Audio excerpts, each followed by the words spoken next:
calls it a strike to count on Taylor. Reyes fires, swinging a drive, deep left field, it's his way back, walk the ball, Chris Taylor.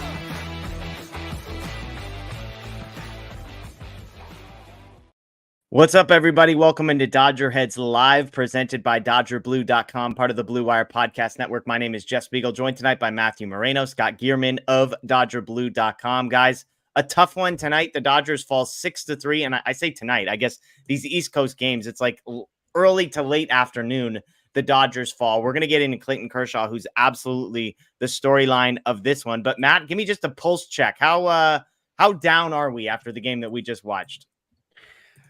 My concerns are being realized, and I know I don't want to jump ahead too much. I know we're going to get into all the Kershaw stuff, but I told you guys, and I brought it up on the shows, and we've been texting about it for weeks. Like when he came back from the IL and he made his first start, like Dave Roberts right away started saying, we hope he comes in okay tomorrow. And I was just like, what? Wait a minute! Like he's been off for several weeks, and you're still hoping that he's going to be healthy after his first start back, and so. I told you guys, like, this doesn't seem right. Like, I think there's something seriously wrong here, and I know we'll get into it. So concern level's pretty high, I guess is maybe the best way to sum it up.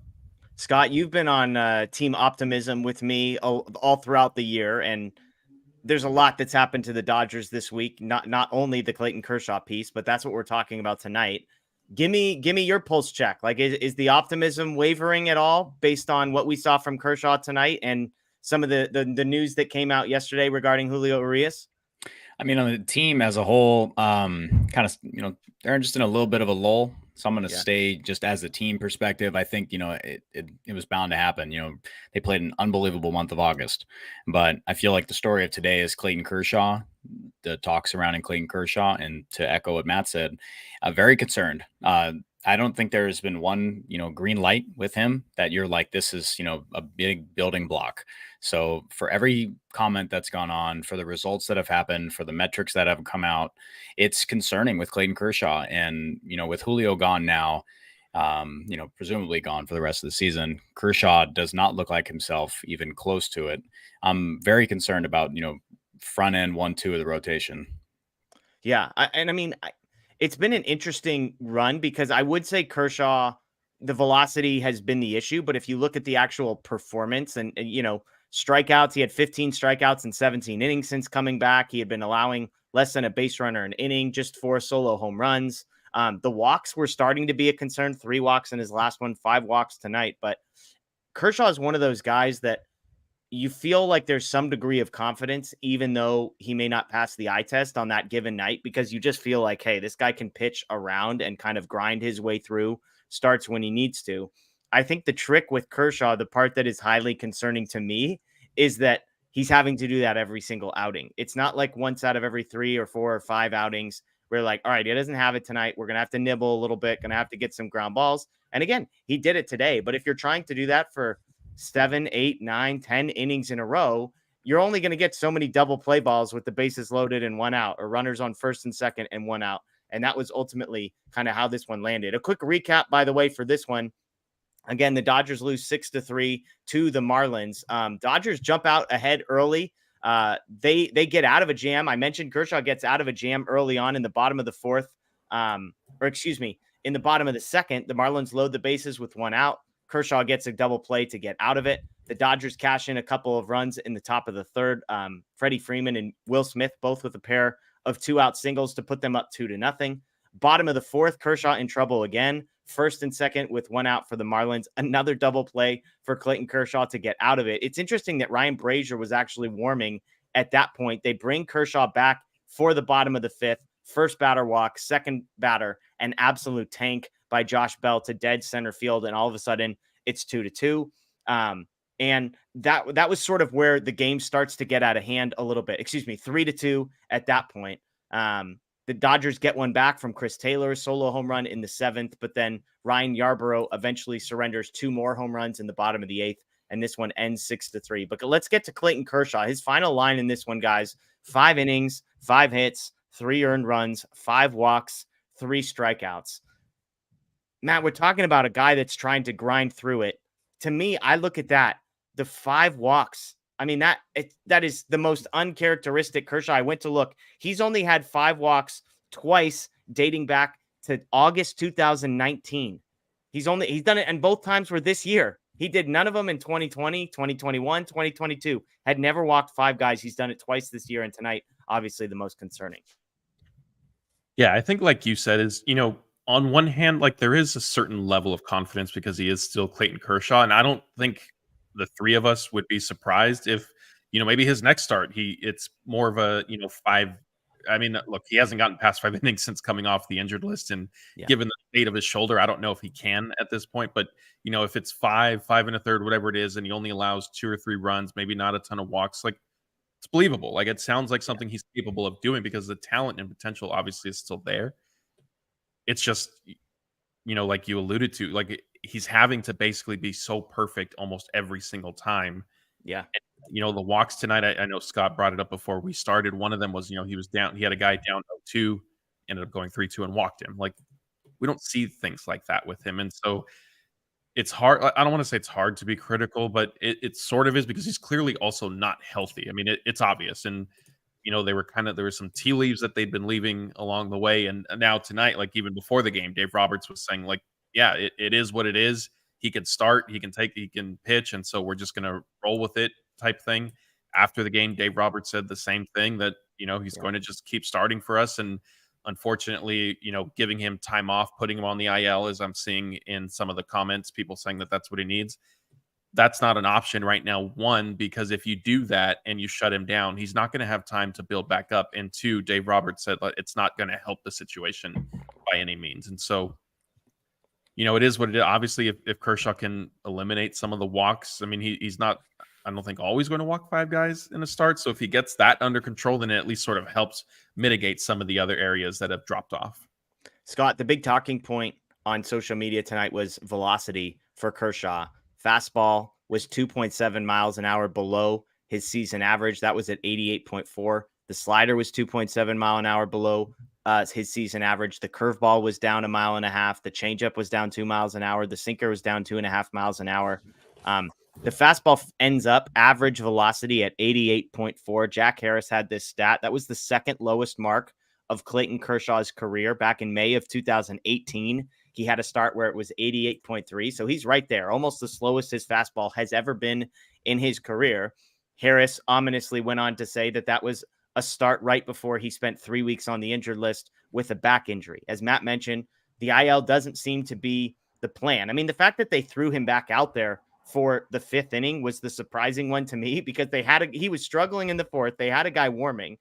And if I'm going to zag a little bit, there's some comfort that I take in the fact that they threw him back out there in the 5th, seeing everything that they had just seen, making all the comments that Roberts had made about the shoulder and how healthy he is. The fact that they threw him back out there tells me that maybe he can't make it any worse. Like maybe, it's not necessarily as bad as it sure seems like it is. Dave Roberts did say after the game that he feels good every time Clayton Kershaw takes the mound, but the velocity, Scott, is what's most concerning to me. Second lowest average fastball velocity of his career at 88.4 miles an hour. What do you make of that? Like, that doesn't seem like something he can get back in the next 3 weeks. Yeah. I mean, to Matt's point, I don't believe, just like Dave said, and Kershaw said post-game, he's a stubborn guy. He's a surefire Hall of Famer. He absolutely, I trust him to say how he's feeling or, where that stubbornness is kind of driving him, that he does not want to hit the IL. He wants to keep pitching through this. And the fact that it's a shoulder, like it's the same injury that he's been dealing with for a good deal of the season. Potential injury. Sure. Potential injury. Yes. That he's going to continue to pitch through. This could be him. This could be where he's at. Just like Dave said, this is where he's at. And this is kind of what we'll be getting from Clayton Kershaw. You don't think this will magically heal itself unless there's something that just clicks. Yeah. But this might be where he's at. But to have an injury, potential injury, an ailment, whatever you want to call it, affect everything across the board for him, his command. You're so used to seeing his arm side fastball really absolutely freeze hitters, right-handed hitters on the outside of the plate. The second inning, it was really concerning for me. He goes 0-2. I believe, let me pull this up here. To Nick Fortes, he goes 0-2 and then walk. Jorge Soler, 0-2, walk. And then Josh Bell, he snaps off a slider down. Jesus Sanchez, 1-2-3. that inning for me was just all of what he can be when stuff is on and Yeah. what he's currently battling with, that Yeah. he just doesn't have the command, but he's still Clayton Kershaw. And when he feels like he's able to snap off a pitch, he still has it in him. But that's just an unfortunate thing because come playoff time, that's a volatile combo. Yeah. And you don't really know what you're getting out of him. Matt, what do you make of the velocity? The other stat Harris had was that last outing was his season low 89.6 miles an hour. So it drops another 1.2 per hour on average over the course of the game, below what was his season low mark last week. Yeah, I mean, it's concerning because they've given him extra rest. Like they're trying to do everything they can, right, to help things, get back in his favor, if you will. I guess if that's not the best way to phrase it, but to help Kershaw along the way, pitch through whatever is going on in his left shoulder. And so to me, as much as whether it's sending him back out for the fifth inning, whether it's letting him continue, Dave Roberts said again tonight he's going to make his next start that he said he thinks is Monday. So whether it's keeping him in the game, keeping him in the rotation, fine. Like that's one thing. Maybe it can't, I guess, quote unquote, get worse. But I think we're looking at a situation where, and Dave Roberts did say it, he's going to keep pitching until he can't, basically. And so it's kind of like his shoulder is being held together by tape, and the tape isn't necessarily going to get worse, but eventually it's not going to hold anymore. And so that's what I think, the fastball velocity could be. If we see him again on Monday and it's at this same level or another tick lower, like at that point, I don't know how you continue to run him out there, just from the standpoint of he's clearly not right and not healthy, aside from, what they're saying. They have no one else to run out there. I mean, this is the Tony Gonsolin situation all over again. I mean, yes and no, because now, I mean, look, Ryan Pepio, like you just say, you're in the rotation now. You keep making starts. Emmett Sheehan, you already started. Like you're in the rotation again. You're going to keep making starts. We have a month to figure this out. I know Andrew Friedman told Bill Plunkett today that they were gonna have some big boy stuff in the playoffs. And I'm talking about, baby. Forget gritty Dodgers. I want big boy stuff, Dodgers. I like it. Figure out a way how to piece together a pitching plan. And so I don't think you shut Clayton Kershaw down preemptively. He's certainly earned the respect to keep going out there and giving what he can. But if we get another start like this, you kind of have to, in my opinion, you have to revisit the conversation and say, look, like at what point is it doing a disservice to not only a team, but also yourself if you want to continue pitching next season? Yeah. And keep in mind with the young guys, by the way, that a lot of these guys, they like Sheehan has pitched more innings this year than he had basically pitched in his entire pro career. So I do think there is an element of they're still not in a spot with Pepio or with Sheehan or with Stone or whoever, where they probably feel great about just every 5 days running them out there for the next 4 or 5 weeks and then counting on them in the playoffs. But I'm with you. I mean, the thing I do want to temper sort of the reaction to what we saw from Clayton Kershaw a little bit, because he had been very good. If you go back the 4 starts he had made prior to this one, since coming off of the injured list, he had allowed 1 earned run in each of those. There was a solo home run in all 4 of those. One of those obviously is sort of with the caveat of he only threw 2 innings because that was the Cleveland game, but it was 5 innings, 3 hits, 1 earned against the Rockies. It was 5 innings, 3 hits, 1 earned against the Brewers. It was 5 innings, 3 hits, 1 earned against the Diamondbacks. And so I do think there's a part of this. And I mean, let's caveat it also, 5 innings, 3 earned tonight, which is not like the end of the world. I say that knowing full well it could have been 3 innings and 6 earned, and none of us would have been surprised with that. So I'm not ready to like fully jump off of the Kershaw ship and say, oh, this thing's definitely going down. Let's all get off before it does. Because I do think there's a way where he can piece this thing together, even if the velocity doesn't come back. Let me throw one other sort of thing that I noticed at you. And Scott, I'd love to get your thoughts on this first. I was looking at the pitch mix for Clayton Kershaw, and it was funny before the game. They do that little graphic with all the balls coming in, and Eric Karros made some comment about, like, do we even need to see this? Like, we all know what Clayton Kershaw is throwing, right? Like, you look at his season, he's throwing 44% sliders, he's throwing 37% fastballs, and he's throwing 18% curveballs, and that's about it. It's like a 1% changeup, 0.5% sinkers, that's it, right? Well, you look at tonight's pitch mix, and it was really interesting. 32% sliders, so that's 15% less, 12% less than normal. 26% fastballs, 11% less than normal. The curveball's at 19%, so right about season average. 12% changeups, 11% sinkers. Scott, to me, that's a guy who is trying his hardest to patch this thing together. Yeah. He knows the fastball isn't there. He knows the slider isn't going to be there because it's playing off of the fastball that's not there. So part of the reason I think they need to run this guy out there is because he's trying to reinvent himself on the fly with a changeup and a sinker that he has basically never thrown before. So, Scott, what do you make of a guy that is going from a 3-pitch pitcher to a 5-pitch pitcher on the fly with a month left in the season? He's a guy trying to figure it out. Yeah. He's self-aware. Kershaw understands his body like more than a lot of players. He'll go out there and tell you if he needs time, or he wants to pitch, he's going to pitch.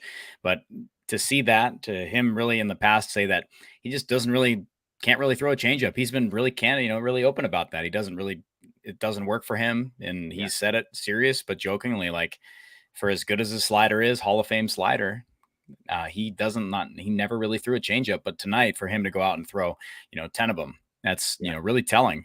But he's still getting, aside from, missed locations, he's still able to get the job done in some right. Yeah. But until he kind of figures out what he's got and what's solid, and it might not be his stuff, but it certainly isn't his health at the moment. So he needs to find one or the other, because I don't know if he's going to get both right now. Until he has a decent run of maybe 2 stars, and he's going to have that before the end of the year. He'll have a couple more. So we'll see where he's at. I just think that it's concerning. It's all around. I don't want to see his Savant page. I actually clicked it off because it's that to see him regress just from this game because of that shoulder. We'll see how he bounces back. And it's unfortunate that exactly what Dave said after his first start. Let's see how Clayton comes in tomorrow. Yeah. It's playing out to be exactly that. Let's see how he comes in tomorrow. Let's see how he looks to the trainers. And we'll just go from there, because there's not much else to say about it. If they're going to keep trotting him out there, he's going to keep staying in the rotation. He'll be there. So we just have to take what we get with him and hope for the best. 8 swings on the fastball tonight. None of them were whiffs. Matt, if there's anybody that can reinvent himself on the fly and learn a changeup and learn a sinker and learn how to be a 5-pitch pitcher instead of a 3-pitch pitcher, it's this guy, right? Like, I'm not saying I'd bet my life on it, but I'm saying if you gave me any pitcher in all of Major League Baseball who had to try and accomplish what Clayton Kershaw is about to try and accomplish, which is become a successful, efficient, effective starting pitcher with half of a shoulder or whatever he's got in fastball velocity that is making Ryan Yarbrough look like a freaking flamethrower, it's Clayton Kershaw, right? He did it as a rookie. Good point. Yeah, I definitely agree, with what you guys are saying. And I think that's one reason why you do, keep running him out there is, let him basically continue to experiment. The Dodgers have very little to lose in terms of the standings at this point. I think the Brave series going how it went sort of decided the number 1 seed, unless they happen to fall off a cliff and the Dodgers basically, put together what they did in August, replicate that in September, which I think I'd have to double check, but I think they're already behind that pace if they wanted to do something like that. I just think, kind of going back a little bit to your point, as much as Kershaw's final stat lines look okay since he's been back, each of those starts really was like a grind for him. Yeah. And so that's my concern too, is, can he potentially reinvent himself? Yes. And it's just going to be, as a matter, is he going to be able to do it quick enough? Which, again, the regular season is kind of, I don't want to say irrelevant, but there are a lot of foregone conclusions with the regular season at this point. And so it's very much about October and beyond. And so hopefully he can do something like that. I just hope we don't necessarily end up at a point where we look back and say, this start or, the last start was kind of a negative turning point for him. Scott, any last thoughts on Clayton Kershaw here before we go? Nah, man.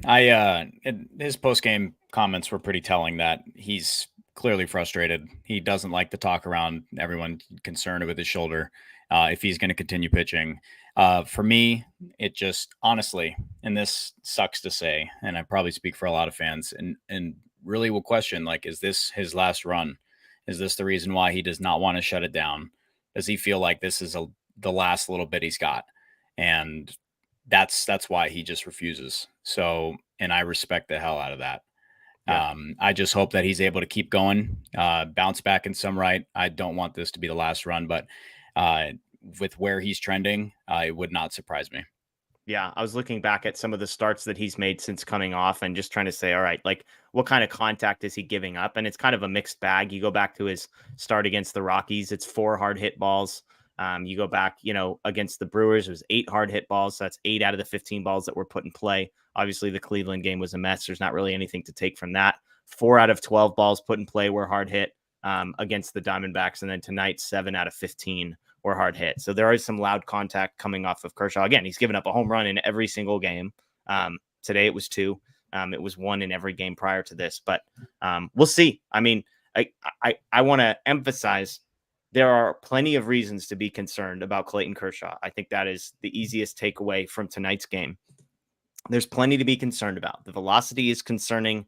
The command is concerning. And yet, I personally, eternally the optimist on this show, am still holding out that like maybe the velocity is down, but not this far down. Maybe tonight was just an off night. It's going to the East Coast. It's pitching at 3:40 p.m. or whatever. Like I'm not making excuses. I refuse to believe, like I will never accept in my heart of hearts that this is Clayton Kershaw and this is who he is. And so I know it hasn't been pretty, but it's been effective for a month prior to this. So I just want to hold out hope that effective, but not pretty. And again, even if it's 3 earned runs in 5 or 6 innings, like even if that's where he's at, that's still valuable for the Dodgers. Let's get to just a couple other storylines from this game real quick, and then we can get into what everybody else is, I'm sure, going to want to talk about, which is the state of the pitching rotation as a whole. But let's put a bow on this Marlins game first.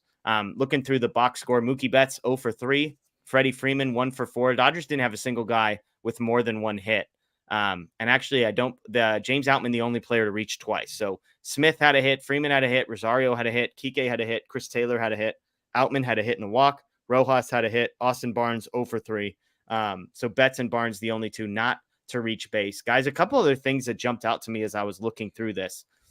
And it hasn't really, I haven't seen it get mentioned in a whole lot of places, and we haven't talked about this on our show.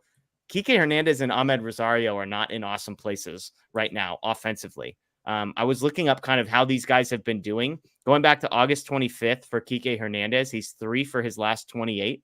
One of those 3 was today, and if you remember, that was an infield hit that if Josh Bell makes a dig at first base, he's 2 for 28. Ahmed Rosario is 8 for his last 42. Again, he had a hit today. That was an infield single that he beat out. So these are 2 guys that a few weeks ago, we were feeling really great about the Dodgers bench, the bottom of the lineup, and just sort of the guys that they had optioned out there as far as platoon type players. Matt, are you starting to go back to a place of not feeling quite so awesome about the 4 guys who might be sitting on the bench for game 1 of the NLDS? Yeah, I mean, I think there's definitely reason to be a little concerned, but also with these 2 guys, they're no disrespect to them, but they weren't superstars before, getting traded to the Dodgers. And so expectations for them weren't that they were going to, consistently tear the cover off the ball the way, a Mookie Betts or Freddie Freeman might. I think another thing to look at, and I know you've brought it up, I think on Twitter and maybe some of our shows too, is Ahmed Rosario started getting more playing time against righties as well. Yeah, it's a mess.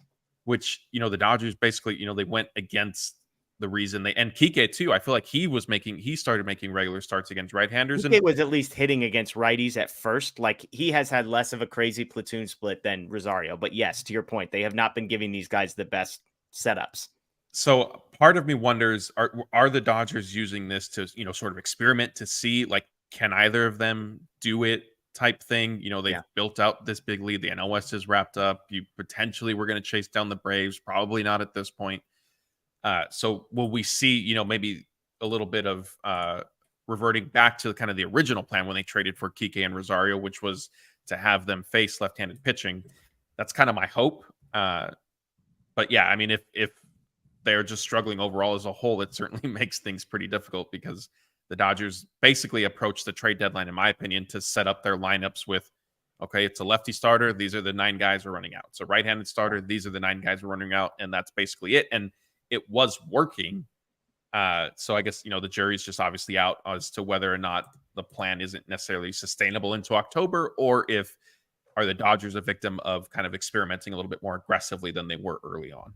Yeah, and I think JD Martinez being out has made them shuffle the deck a little bit. Max Muncy, who we're going to talk about here in just a moment, being out is forcing them to put some of these guys into games, not because the platoon advantage is in their favor, because they need somebody to play third base or they need somebody to play second base or whatever it might be. Scott, where are you at with Rosario and Kike Hernandez? Is there a level of belief that these guys can revert back to who they were for the month of, the first 3 weeks after the trade deadline? Or is the fact that they're sort of reverting back to the guys that they were prior to getting traded leave you a little concerned? Definitely a little fair amount of concern there. Absolutely. I don't like the fact that I remember us talking right away about Rosario and Kike, that we hope that they won't put them in non-advantageous spots. And they've kind of done that with both, kind of because they've needed to in some sense, but some early success from Kike kind of earned him at bats against righties. He just wasn't, his splits prior, there's not much good to pull. You can just, Kike is the ultimate. You have to look at how he's playing in this 2-week block, in the 1 week span. You can't pull his season numbers and say like, this is where he's been good all year, because he generally hasn't versus both sides. Yeah. If they believe that he's optimal versus righties, if they think that on that matchup versus lefties, you just don't know with him. And that's the unfortunate thing. I would like to see Colton Wong get some more at bats in there. I know it's just absolute, there's nothing there, but they need to keep plugging away. They need to find something different. See how I know I'm going to bring this up. You've got to consider everybody. How's Johnny D playing? How's Miguel Vargas looking? Like, you just have to do it, because there has to be, I know it's funny. I know it is, because I'm like the ultimate Miggy V guy, and that flopped, and everyone who preyed on my downfall won. But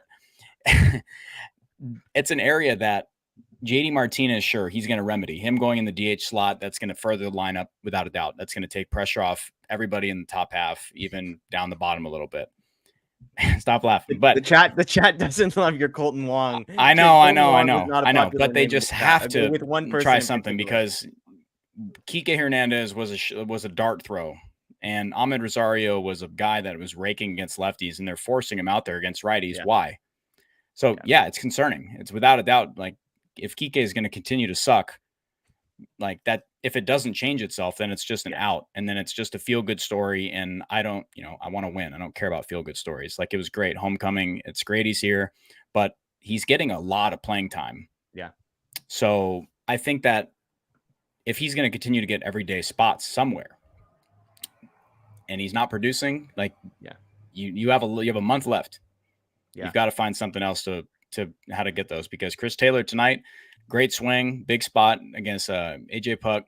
Like, that's a huge barrel. So if he continues to look good, he's playing a little bit confident tonight.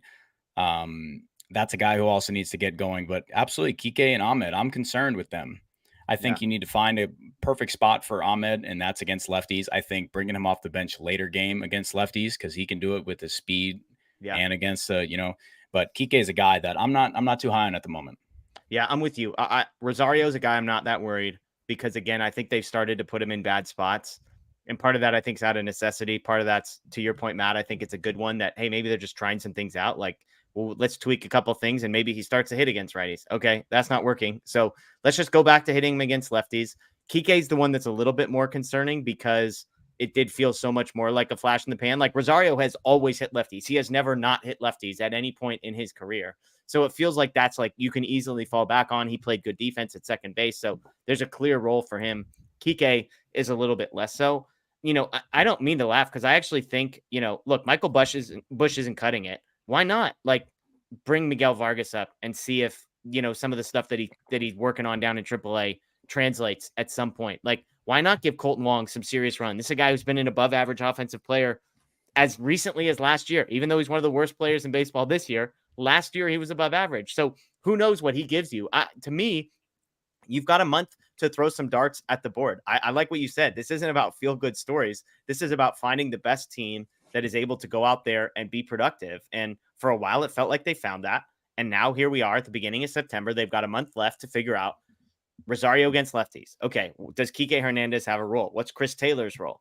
And if you've got questions about either of those guys, because it feels like Hayward's coming on. You feel fine about Peralta. Outman's hitting well. Like there's a lot of places that are solidified, but I think it's those last couple of spots. I do want to talk. I teased this. Max Muncy. Let's talk real quick about him. Swung a bat today, said he felt fine. Doesn't feel like the shoulder is a big issue, was what he said. And yet he was not available today after a day off, Matt. I know you always have a very clear understanding of Dave Roberts and how he handles injuries. So just shoot us straight here, Matt. Like, is Max Muncy going to be okay? I don't expect Max Muncy to be in the lineup on Wednesday. Okay. I think he'll be available to pinch hit Wednesday night. And then I think the plan will be to have him back in the lineup Thursday, but that one will also end up being a toss-up depending on how things are going. Yeah. And then at that point, maybe he's on the IL when JD Martinez needs to come back. Yeah. I mean, the whole thing is Matt, real quick. I mean, Colton Wong, Miguel Vargas, some of the names that were mentioned, like either of those guys interesting to you? You kind of seem to nod along to Colton Wong. Yeah. I mean, I agree. I think Colton Wong starting against right-handers, like there's some merit to it instead of, continuing to run Rosario or Kike out there. I think at that point, though, you also then are going to get into a situation where do the Dodgers view Colton Wong as an upgrade over Peralta or Hayward? Because, when they are facing a right-hander, Mookie moves into second base. So I think that I don't know if they necessarily do in that regard. I will say, I know we all give Scott a hard time over Miguel Vargas stuff, but, maybe there's some merit to it. I know, JD Martinez, as much as everybody's counting on him coming back, he hasn't been able to stay healthy, and they don't seem to really know what's going on with his injury. So for me, it would be almost a fool's errand to say, okay, he's been out for, 3 weeks now. He's healthy. He's good. He's going to make it through the rest of the season and the playoffs. No problem. I don't think that should be banked. And so because of that, maybe call up Miguel Vargas, because if you lose Martinez, you're going to lose some power from the right-handed side. And maybe Miguel Vargas can become your DH if he, is able to find his swing for 1 month, basically, is all the Dodgers would really need. So yeah, I know Scott gets a lot of grief for the Vargas thing, but I don't think it's as far-fetched considering, stuff that could potentially go wrong for the Dodgers. And then you're sitting in a situation where you need to find a solution pretty quickly. Yeah. Colton Wong, by the way, against right-handed pitching, 350 at-bats. He hit 277. That was a weighted runs created plus of 135, OPS of 850. That was last year against righties in a large sample size. 109 weighted runs created plus the year before. I mean, he's been basically 108 or above in 5 of the last 6 seasons. 2020, the smallest sample size, is the only one he was under, and that was 94. So there is some value in the bat, something to keep an eye on here. Laura's got a super chat. Laura, we greatly appreciate it. Feels like the Dodgers have done a complete about face in the last 6 days. Look, I'm the eternal optimist. I'm the guy that's gotten on here dozens of times and said, everybody take a deep breath. It's going to be fine. I'll be honest, Laura, when my number 1 and number 2 starters in the postseason from Sunday's show, what day is it? It's Tuesday. Sunday night, Blake and I sat on here and said, who's your rotation? I said, give me Kershaw, lock him in, number 1 starter. And I'm still taking Julio as either my number 2 or number 3. Here we are on Tuesday at, 7:45 p.m. and I'm crossing my fingers with Clayton Kershaw, and Julio's never going to throw a pitch for the Dodgers again. Like, you could be optimistic to a point. At some point, and again, I'm not fully jumping off the train here. I want to be clear. But it would be foolish to sit here and say my thoughts have not changed at all with news that Julio will not pitch for the Dodgers again, most likely, and that Clayton Kershaw just threw the slowest average fastball velocity of his career dating back to 2019, that he just had 5 walks for the second time since 2019, and that everybody seems to be just openly saying he's not 100% healthy, that he's changing up his pitch mix on the fly. Like, about face might seem like a stretch, but if it's not a 180, we might be at 110 degree sort of change of direction here. Matt, you've been a little more skeptical. But again, I mean, even the most skeptical person wasn't crossing Clayton Kershaw and Julio Urias off, right? Yeah, I think, Laura, I feel like maybe her comment probably is more about the Braves series than, what kind of happened, what's transpired in the last 2 days or so. And for me, I know right? Like, you have that game against that series against the Braves, and then you lose Urias and then Kershaw. I mean, all of it in totality is pretty wild. But I mean, the the Julio stuff, like the Dodgers can't, like, there's not necessarily blame on them for that No, one, no. right? And even Kershaw's injury. So to me, like, any sort of about face like happened kind of in the Brave series, and I see Laura commenting that it is all of it. I'll nitpick a little bit if she doesn't mind. For me, it was more the Brave series, like, and we discussed this last weekend. I've been skeptical on what the Dodgers ceiling is this year. I did then acknowledge as they went on a tear in September that, yeah, like, I could now see them winning a World Series where a couple months ago I didn't see that as possible. I think I'm back to somewhere in between those two spots at this point, just given the nature of everything that's happened and kind of the outlook. But yeah, it's definitely been a rough stretch. I think it is still important to remember, though, that, and I know it didn't ultimately end with the World Series for the Dodgers, but, Scotty's Astros were kind of won a little bit. But in 2017, the Dodgers, they had a terrible month of September, right? Like, and fans were going crazy. Diamondbacks were beating them in all the head-to-head matchups, and then the playoffs started, and it was fine until, they got cheated. Yeah, you can't really see the picture in the background there, but that's Jose Altuve in the picture frame right behind Scott. I'll walk back there and flip the light on right now. Don't do this. Scott, are we overreacting? Are we overreacting to the Braves series, the loss of Urias, and Kershaw's sort of whatever you want to call it, whatever adjective you want to use to describe tonight? Are we overreacting to the totality of that? Just a lot of negative, real fast. Like, the Julio, it's taking a guy who we just talked about like a week and a half ago, saying that he needs to be the guy, and now he's gone. Julio's gone forever. I'm surprised, like, they haven't scrubbed a bunch from, like, Julio's done. Like, he won't pitch for the Dodgers anymore, at the most critical time of his career, potentially. So it's upsetting. It's a lot of negative all at one time. I don't think we're overreacting to it, though. Something like with Julio stuff, that's big. That's just, it is what it is. There's nothing you can do. Clayton Kershaw, it's concerning. But the Brave series, we're a Lance Lynn blow up, and Julio going out there and throwing like he doesn't care for, in the series is a lot closer than it looks. Like, it just looked bad because of two blow up starts from guys who, Lance Lynn, we were talking about, doesn't even make the postseason. Like, is he starting a game in the postseason? So it's now he definitely is. It's gonna be interesting. So it's like there's a lot of intrigue that comes with a lot of interesting conversation now with that. But I think we are overreacting to the Braves series. The Braves are a great team. Yeah, I had to write a painful article for Matt about like how good their offense is, and my headline originally was going to be like, yes, like the Braves are a good team, but the Dodgers are overperforming all year. Yeah. But the one thing I really wanted to get Matt's thoughts on, and that you have to you have to start guys who are playing well for a team that has overperformed expectations the entire season. And you're saying the Dodgers have overperformed expectations? Because I think their expected wins are basically the exact same as their actual wins. Well, I know, I'm saying, like, people thought this team was going to stink. Well, we know who those people are, Scott. But they've been playing at a level that not many people saw. Yeah, like, August was not sustainable. I would argue that April and May was not a fair rep. I think their record is probably going to end up right around where it's supposed to end up, I guess, is where I land. But I don't mean to cut you off. Go ahead. No worries. Yeah, but I still think that, like, they just have to kind of pluck guys, and if it's not the everyday starters, aside from them, the role players, you have to put players in who are playing like hot, because they all don't have real big sample sizes to pull from. Yeah. As far as the starters, it sucks that Julio won't be in the rotation, but there's nothing, like, he's gone. And Clayton Kershaw, we don't know what we're going to get, but there's a lot of intrigue that comes from some high-powered arms that have been pitching well. Sheehan, what a huge start, man. Like, I tweeted out that Julio and Lance Lynn had terrible outings, but then Sheehan goes out there, shoves. Bobby Miller goes out there, shoves. That's the second time performing well against the Braves. Yeah. And that's as good of a lineup as, like, they're unbelievable. Like, their strikeout rate has plummeted, and that's just a scary thing to see. And him to go out there with pitch with conviction, with confidence, and working on his secondary stuff. If you're telling me that Bobby Miller, he's going out there and being your number one, I'm intrigued. Like, I'm excited. Like, it's a tough time.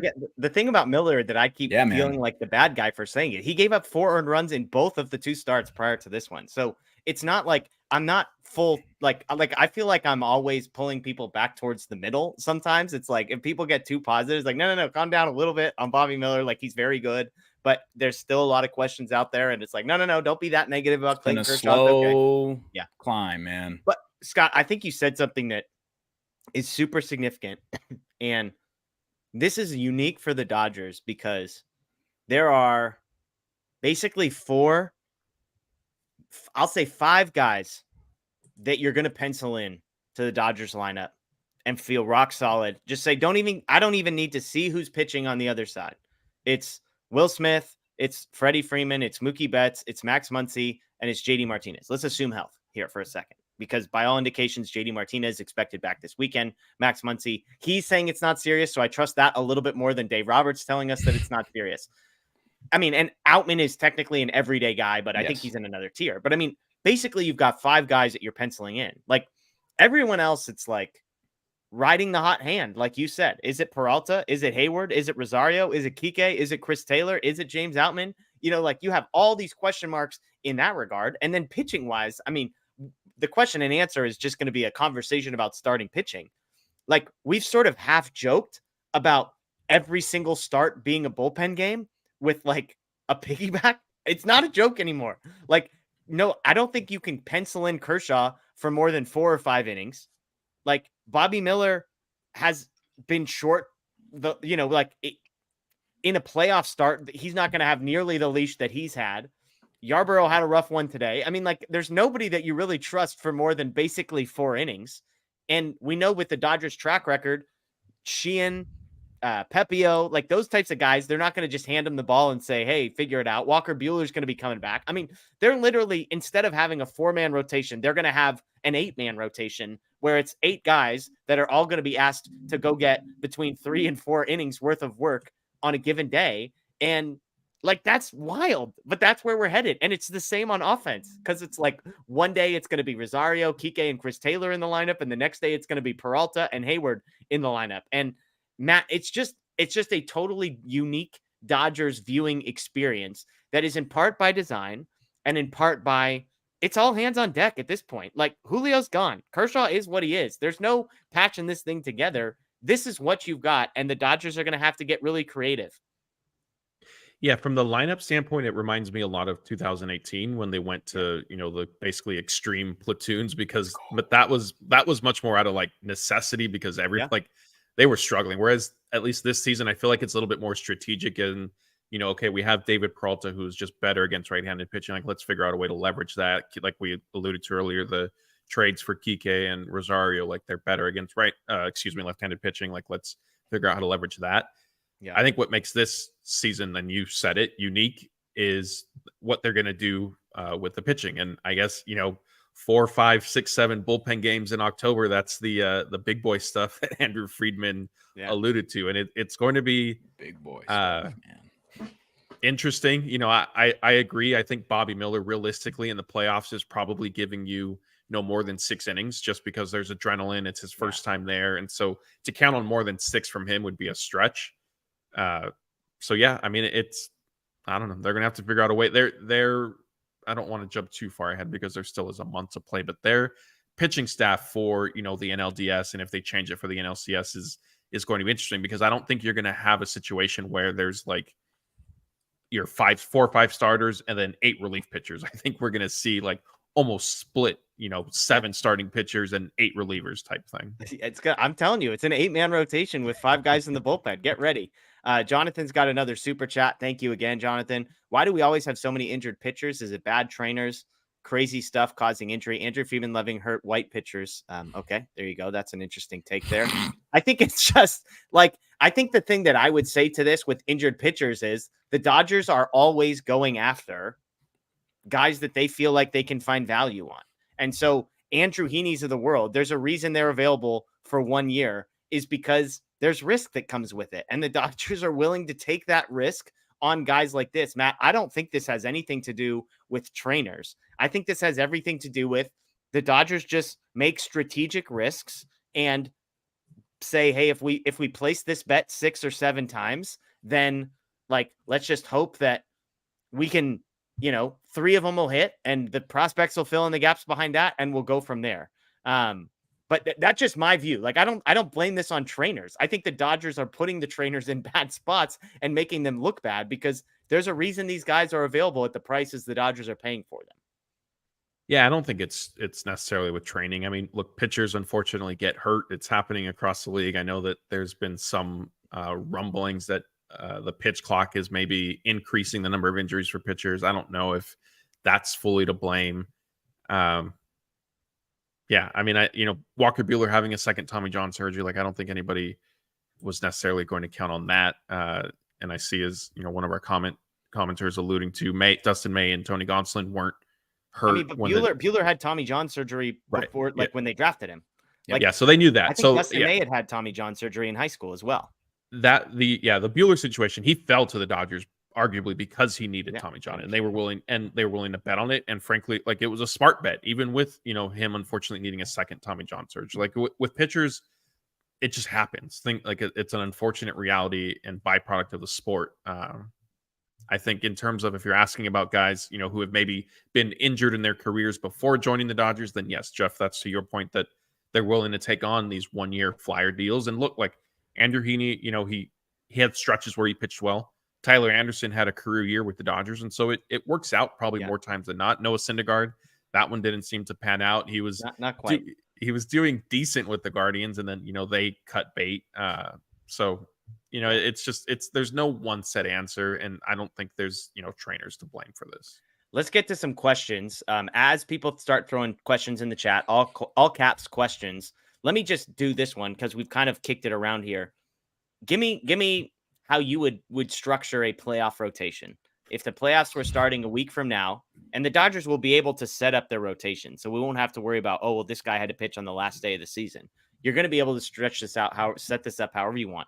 In NLDS, you only need 3 pitchers because of the way the days off break. So game 1 and game 2 starters would potentially throw game 4 and game 5 if it got that far. If you get to the NLCS, then you've got to get 4 different starting pitchers. Again, starting pitchers is going to be used in quotes based on the conversation that we're about to have. And I know there's all the caveats. Oh, it depends on who they're playing, etc. So let's just assume it's anybody in the NLDS and it's the Braves in the NLCS, because that might impact one particular starting pitcher and whether or not he is a part of that rotation. So Scott, I'll start with you. Is Bobby Miller number 1? I think he's got to be, man. I think he really does. Okay. Kershaw 2. And are either of those guys piggybacked? I'm trying to formulate that, and I really don't know. And I really don't know. I would say Bobby 1, like a guy like somebody that you need it, because it's definitely not Kershaw. I would definitely put if Kershaw would pitch anytime, do you have Kershaw like behind Sheehan or Pepio right now? Like, has he fallen that far? I'm not saying he's, it's just a matter of in a short series, you have to think about a guy who's going to be able to, if you have the opportunity to pitch again, that's what it'll be. Yeah. And you put I would say Kershaw might be 3, considering if you do need, like, if it's a win or lose situation, would you bump him again? Like, that's where I'm at. So I would say I would put him 2, honestly. I would say Bobby 1, Kershaw 2, and then Pepio 3, man. And then Sheehan on deck for Kershaw, or potential game 4. Like, that's where I would be at. Yeah, that's where I would be at. And Matt, we're forgetting Lance Lynn, but that's just, I don't know. You ready for crazy, Matt? Hit me. Walker Buehler, game 1 starter. That's what I want to talk about, but it's just crazy. We don't know, man. That's too crazy right now. Sure it's too crazy? Look who we're comparing it to. No, so I mean, look, Buehler is going to be in my postseason. So I would do. I'll limit to the NLDS just because the NLCS like that is going to get crazy. I would do Kershaw game 1. Wow. Okay. You piggyback him, assuming that this was more of a blip in the radar than his start against the Marlins was more of a blip than an expectation of what comes the rest of the month. If he pitches like this the rest of the month, then this is blow this up. Yeah. Where does he go to then? Where do you have him then? If this is who he is, not like erratic. Like if he, I still trust him more than Pepio and Sheehan, unless because again, we're talking about Pepio's been good since he's come back up, but I mean, like, Sheehan's had it's been a roller coaster. Bobby Miller, it's been a roller coaster. So, that's the hard part for me.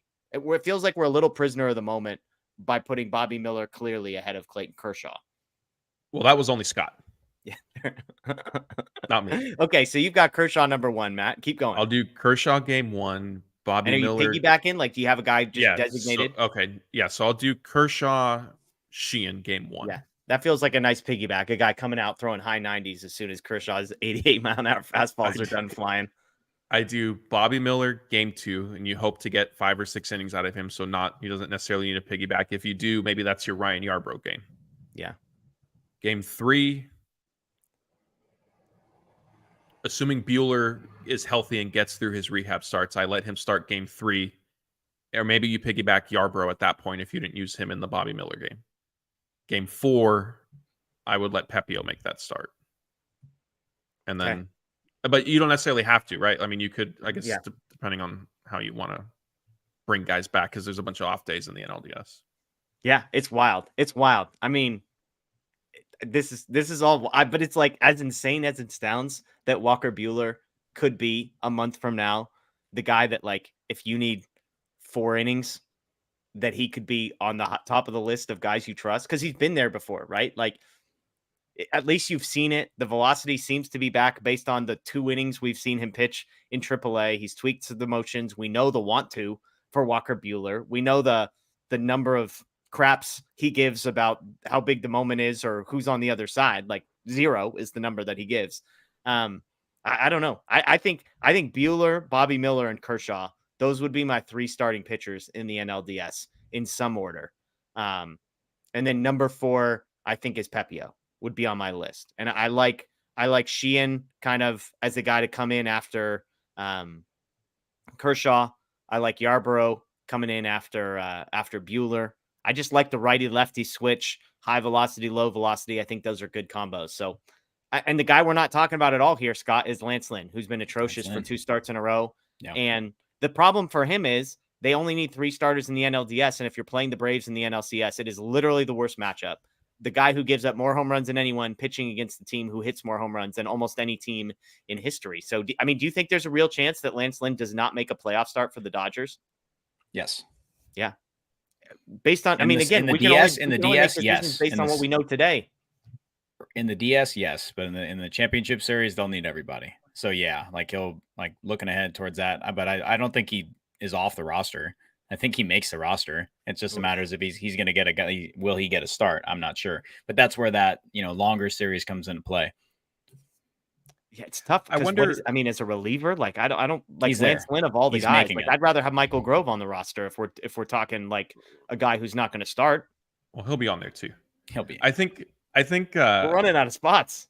No, it's fine. They have enough. They'll figure it out. Yeah. I think, I would maybe revise then my prediction. Maybe Pepio's not starting. You let Lance Lynn start that game 4, and you just have a short lead. Because, look, like either you start Lynn once in the NLDS, or he's basically not pitching for you potentially at all. Because there's no, as much as Scott said, you do need more pitchers in a 7-game series. Lance Lynn pitching against the Braves in the playoffs is almost malpractice. Yeah, pound the Braves money line. I saw someone in the chat, Bruce said, so did we trade for Lynn just to sit on the bench? No, we traded for Lynn to eat the crap out of innings for the last 2 months of the season. Like, on August 1st, were any of us penciling Lance Lynn into the Dodgers playoff rotation? No, he pitched well for a few weeks. And I was literally like, he's going to go out 6 innings, 4 earned every single time. And he's going to save your bullpen, which he has effectively done for the last, 5 weeks since he was acquired. So I actually don't think this is like a variation. Like, he's a free agent at the end of the year. You don't have to worry about hurt feelings here. I think if the Dodgers could get real crazy and real aggressive here when it comes to, hey, sorry, you're not in the NLDS roster. We need that spot for somebody else, and hey, you're not on the NLCS roster because we don't trust you against the Braves, Now, could Lance Lynn put together 2 or 3 more solid starts in the next month and completely change my mind? Yeah, like I'm not writing any of this in cement. I'm saying based on the information we have right now. But that tells you, how many guys did we just mention, right? It's Kershaw, it's Miller, it's Pepio, it's Yarbrough, it's Sheehan. We didn't even mention Gavin Stone, Walker Buehler, Lance Lynn, the list just keeps going and going and going. We're 8 or 9 starters deep of I'll say I wouldn't be shocked if Gavin Stone ends up on a postseason roster. Like if he gets a start for the Dodgers in the next month, what did he win? Player of the week, player of the month down, and he threw like 6 innings of 1-hit ball in relief of Walker Buehler. I mean, I'm just saying it wouldn't be all hands on deck. He pitched well last time he was up. Gavin Stone still would be the one that surprised me. I think somebody like Michael Grove is ahead of him. Like there would have to be a few more things that go wrong for Gavin Stone to move ahead of Michael Grove, Papio, or Sheehan in my opinion. Yeah. And hey, a couple things have gone crazy wrong for the Dodgers in the last 48 hours. So nothing is off the table. All right, let's get to some questions. I'm sorry, I asked for questions and we haven't gotten any of them. Well, and while you're scrolling for those, Jeff, I'll buy you some time and just put a bow on that lovely conversation we had with all the different pitching options the Dodgers have. It'll be nice to see Dave Roberts really shuffling through everything because, nothing's ever gone wrong with his pitching decisions in the playoffs.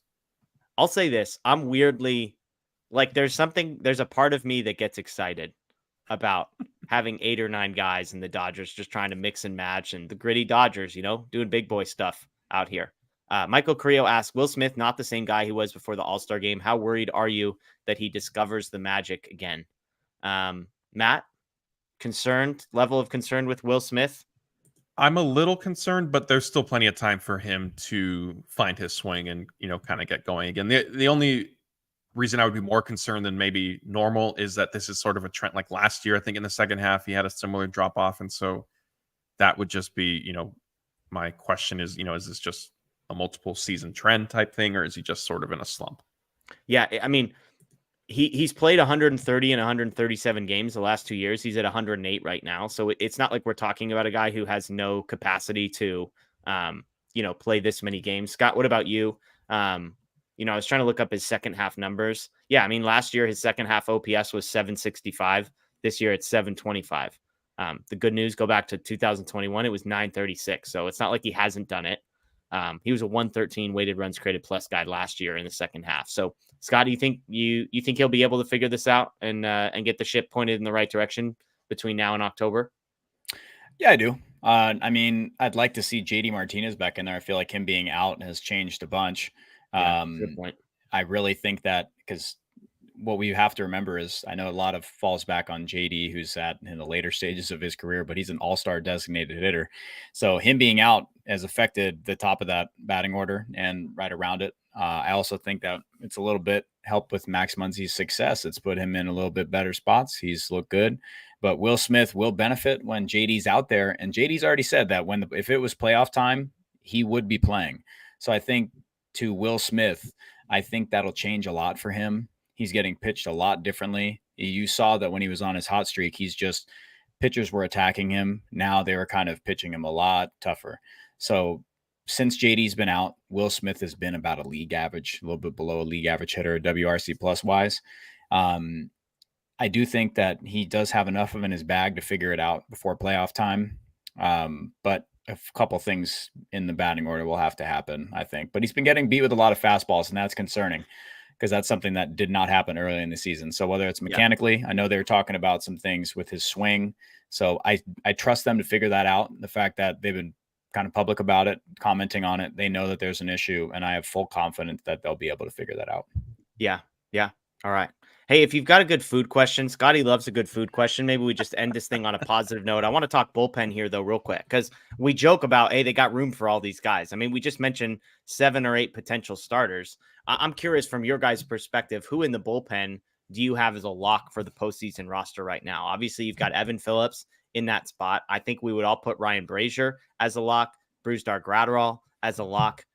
It might hurt a little bit to say this out loud, but I think Caleb Ferguson is a lock. There's 4 already. Then you get to, is Shelby Miller a lock? Probably. That's 5. And you only get 13 guys on the postseason roster. So there's 5. And if you're starting to mix and match, then you've got, I know it's not a name anybody wants to hear today, but Alex Vesia, if you need a second lefty besides Ryan Yarbrough, he's kind of, him or Victor Gonzalez would be the options there. Joe Kelly, not included in that group. Obviously, Daniel Hudson and Blake Trinan seem like total long shots to be back in time. Yency Almonte also doesn't seem necessarily positive. Matt, who from that group? Like, if Joe Kelly's back, that's 6. That means he only gets room for 7 starters. There goes our 9-man rotation idea. Well, I mean, we were also counting Yarbrough like with a starter, so he would technically be in the bullpen. Okay, so there's 7 starts. So there's that's 7. 7. And then I think you could do Kershaw, Sheehan, Bueller, Pepio, Miller. That's only 5. Like there's more than enough room to make this work. They'll be fine. They're bringing the big boy plan. Yeah. Jonathan with another super chat. He said, appreciate the realism on our rotation. We really do need to rely on rookies. Look, it's not a choice. The Dodgers don't get to choose whether or not this is the year that Emmett Sheehan and Ryan Pepio and Bobby Miller figure out if they can pitch in the postseason. It's just the absolute nature of it.